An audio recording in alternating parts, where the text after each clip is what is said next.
個人的存在の彼方、ジェラルディン・カミンズ著、浅野正三郎訳並びに表釈。11、生命力。前章において、自分は生命だの、生物だのという用語を使っているが、これを人間的観念で解釈されては困るのである。一体生物の背後に潜んでいる動力につきては、現在学者間にまちまちの意見が戦わされている。一部の人たちは、その動力が一種の物理的エネルギー、ちょうど電気に近似したものであって、それが取りも直さず生命であると信じている。他の一部の人たちは別に一種の非物質的動力、一種の生命力といったようなものがあって、それが物理的、または科学的作用の背後に控えているのであると主張する。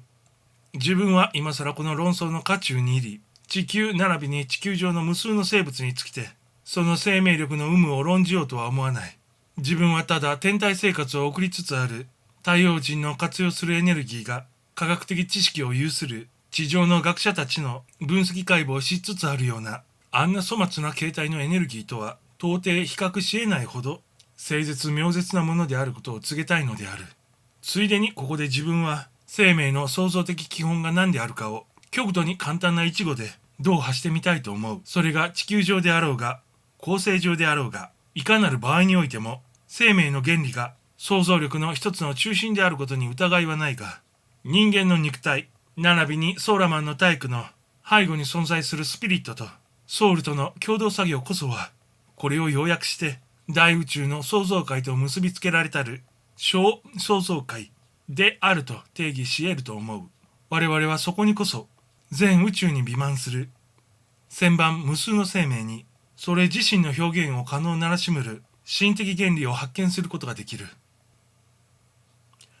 表釈。人間その他の生物を通じて肉体以外、いやむしろ肉体以上の精妙なエーテル体が存在することは学術的にすでに不動の確証が挙げられている。したがってマイヤースがスピリットとソウルとの共同作業こそ大宇宙の創造界と結ばれたる小創造界であって、それが生命の基本であるとカッパしているのは気だし何人も否定しがたき定説であろう。なんとなればすべて創造ありての創造であり、進化であり、また向上であり、ギリギリまで先日むれば宇宙の神羅万象は筆境、この不可思議な観想力